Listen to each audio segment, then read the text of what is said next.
Saudaraku yang terkasih, selamat pagi berkah dalam. Sudah kita memberi senyum hari ini, Selasa 29 Maret 2022. Hari biasa pekan keempat Prapaskah. Salam pertobatan.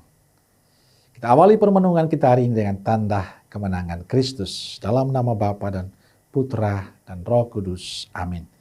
Permenungan kita diambil dari Injil Yohanes bab 5 ayat 1 sampai 16. Saudaraku terkasih, bacaan Injil hari ini tentang kehadiran Yesus di dekat kolam Bethesda. Bethesda artinya rumah kemurahan. Ada di situ seorang yang sudah 38 tahun lamanya sakit dan menaruh harapan pada air kolam yang bergoncang sewaktu-waktu dari tahun ke tahun. Ia ingin sembuh namun ia tidak berdaya karena kelumpuhannya dan selalu didahului oleh yang lain. Kita bisa membayangkan betapa sedihnya orang ini.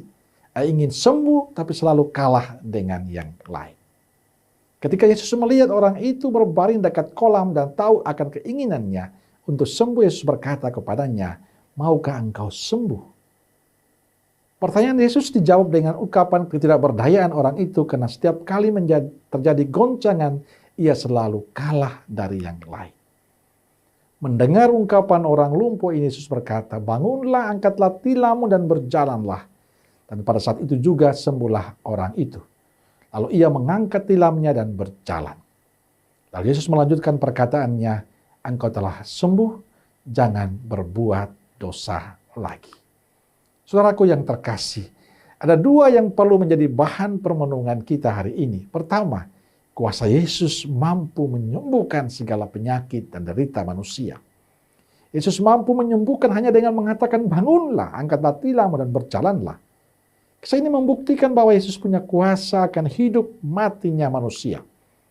Kita perlu bersyukur karena kita punya Yesus yang memiliki kuasa atas kehidupan kita. Kita punya Yesus yang selalu mendengarkan doa dan harapan kita.